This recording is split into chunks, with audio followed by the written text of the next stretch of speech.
Welcome to our channel. నమస్తే అండి. నమస్తే. ఇంతకుముందు అంటే వైఎస్ జగన్ గెలిచిన టైంలో ఆ ఎన్నికల టైంలో 151 స్థానాలు వస్తే ఈవీఎంలు ఏమో చాలా అద్భుతం బాగా పనిచేసినాయి అన్నారు. ఇప్పుడు ఆయనకి 11 స్థానాలు వచ్చేసరికి ఈవీఎంలు తప్పుగా ఉన్నాయి, బ్యాలెట్ పేపర్లో ఉపయోగించాల్సింది ఎన్నికల్లో అని ఆ రకంగా మాట్లాడుతున్నారు. ఇప్పుడు దాని గురించి ఏం చెప్తారు మీరు? అంటే మొన్న ఎన్నికల రిజల్ట్ వచ్చాక నాకు తెలుసు, కొన్ని నేను మాట్లాడలేను, పెద్దలు ఉన్నారు అంటూ మాట్లాడాడు. అయితే 2019 ఎలక్షన్స్ అయ్యాక ఆయన ఇదే ఈవీఎంల గురించి ఏం మాట్లాడారు. 151 సీట్లు వచ్చేసరికి నేను ఒకవేళ ఫ్యాన్ గుర్తుకి నొక్కితే సైకిల్ వచ్చింది అనుకో, అంటే తెలుగుదేశం గుర్తు, నేను ఊరుకుంటానా, బయటకు వచ్చి గొడవ చేస్తాను కదా అన్నాడు ఆయన. అంటే ఆ రోజు నెగ్గారు కాబట్టి ఆయనకేమీ తప్పుగా కనిపించలేదు. ఈ రోజు ఓడిపోయారు కాబట్టి అదే ఈవీఎంలు ఆయనకి తేడాగా కనిపిస్తున్నాయి.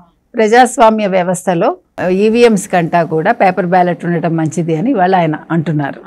కాబట్టి అంటే జగన్మోహన్ రెడ్డి ఏదైనా తందాకా వస్తే కానీ అని తనకి నచ్చితే ఒకలాగా, నచ్చకపోతే ఒకలాగా. ఈరోజు తన కష్టం వచ్చేసరికి అదే ఈవీఎంలు పనికి రావట్లేదు.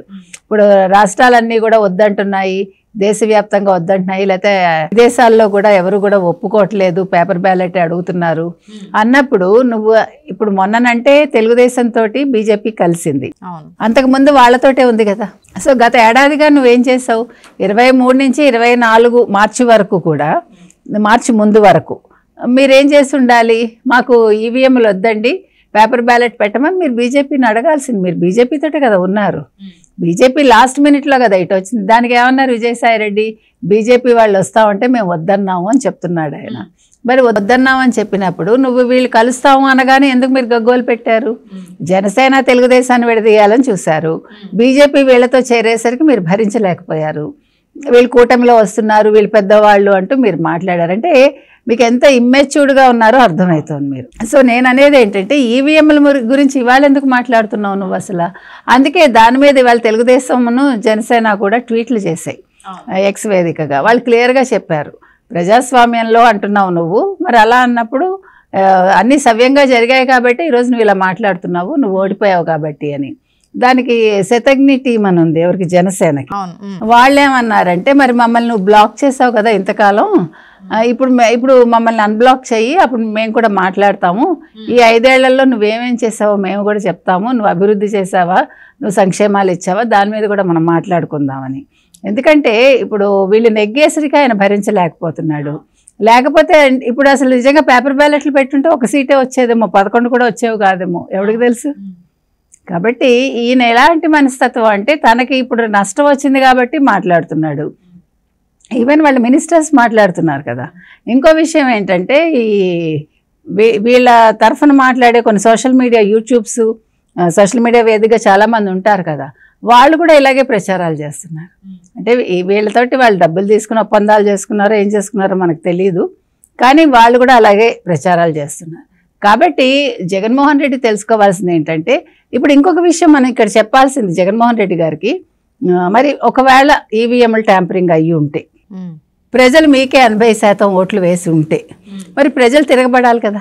ఒక్క నియోజకవర్గంలోనైనా ఎవరైనా మాట్లాడారా, మేము జగన్మోహన్ రెడ్డికి వేసాము, మేము వైసీపీ ఫ్యాన్ గుర్తుకు వేసాము, ఇది ఇలా ఎలా జరిగింది, దీని మీద ఎంక్వైరీ కావాలి, లేకపోతే రీపోలింగ్ కావాలి అని ఎవరైనా ముందుకు రావాలి వచ్చారా?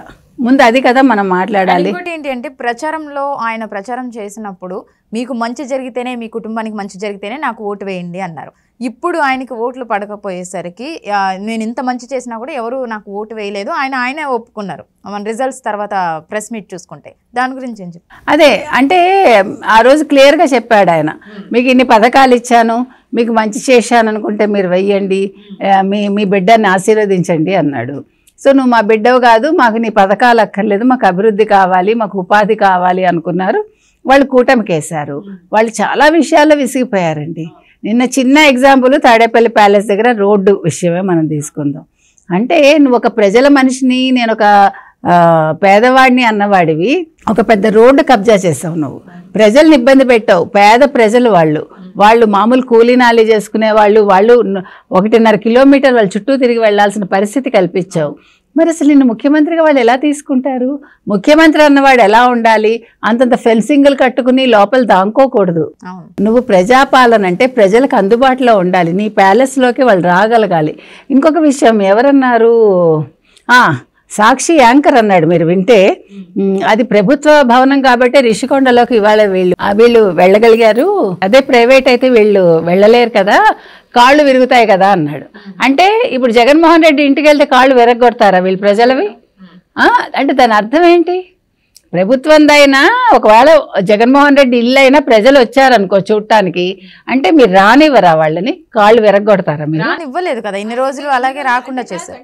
నువ్వు చెప్పదలుచుకున్నది ఏంటి అంటే, నేను ప్రజల మనిషిని, నేను పేదవాడిని, నేను పేదల పక్షపాతిని అంటాడు కదా, దానికోసం మనం అడుగుతున్నాం. కాబట్టి ఇప్పుడు అసలు నన్ను అడిగితే ఆయన చుట్టూ ఉన్న వాళ్ళు కూడా ఆయనకు పరదాలు కట్టారమ్మా, ఆయన కళ్ళకు గంతలు కట్టారు, ఆయన భ్రమల్లో బతికాడు. కాబట్టి ఇప్పుడు వాస్తవాలు ఆయన జీర్ణించుకోలేకపోతున్నాడు. నేను ఇంకా ముఖ్యమంత్రిని అనుకుంటున్నారేమో ఆయన, మనకు తెలియదు.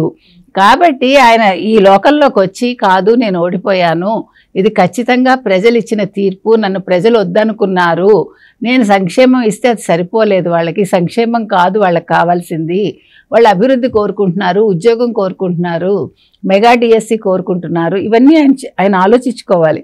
నేను ప్రజావేదిక కూల్చాను, నేనేమో పోలవరం పూర్తి చేయలేదు, నేను ఏ పని చేయలేదు, నేను అమరావతి రాజధానిగా ఒప్పుకోలేదు, రైతులను బాధ పెట్టాను, ఇవన్నీ ఆయన ఆత్మవిమర్శ చేసుకుంటే అప్పుడు వాస్తవాలు ఆయనకు అర్థమవుతాయి.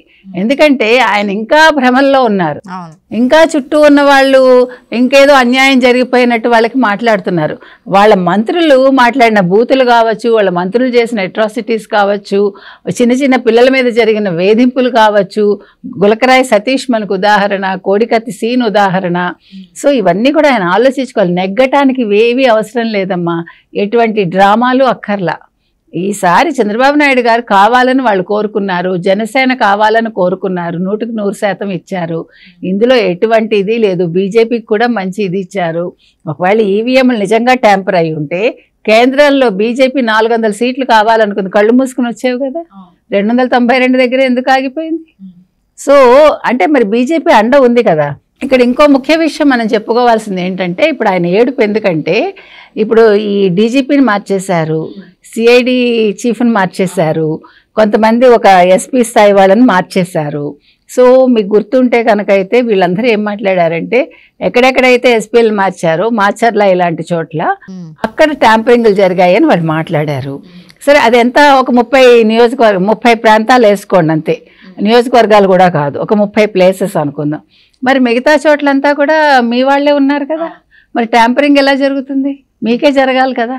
అంటే మీరు ఎప్పుడైతే డీజీపీ మారి, ఎప్పుడైతే వీళ్ళందరినీ మార్చారో మీరు భయపడ్డారు, మీరేమి చేసుకోవడానికి లేకుండా పోయింది. బీజేపీ కూడా మీతో లేకపోయేసరికి మీరేం చేయాలో తెలియక, అంటే గతంలో మీరు బీజేపీతో ఉండడం వల్ల మీరు ట్యాంపరింగ్ చేశారా ఈవీఎంలు? ఇప్పుడు దానికి కూడా వాళ్ళు బదులు చెప్పాలి కదా. సో మాట్లాడేటప్పుడు వీళ్ళు ఆలోచించుకుని మాట్లాడితే బాగుంటుంది. ప్రజలు మనస్ఫూర్తిగా ఓటేశారు, వాళ్ళు తిరగబడలేదు. వాళ్ళు తిరగబడి ఉంటే పోనీ అప్పుడు నువ్వు ఈ మాట అన్నా కూడా చెల్లుతుంది. ఇక్కడ ఆ ప్రసక్తే లేదు. కాబట్టి ఇప్పుడు జగన్మోహన్ రెడ్డి గారు ఫ్రస్ట్రేషన్లో ఉన్నారు, ఆయన ఓటమిని జీర్ణించుకోలేక ఆయన మాట్లాడుతున్నారు. కాబట్టి దీన్ని మనం పెద్ద సీరియస్గా తీసుకోకర్లే. తెలివైన వాడైతే, నిజమైన రాజకీయ నాయకుడైతే పోయిన చోట వెతుక్కుందామని ఈ పార్టీకి ఆయన ప్రజల్లోకి వెళ్తాడు. ఈయన ఇలా పరదాలు కట్టుకుని కూర్చోరు ఇలాగా. కాబట్టి దీని గురించి ఇంతకంటే అనవసరం అమ్మ మాట్లాడుకోవటం మనం.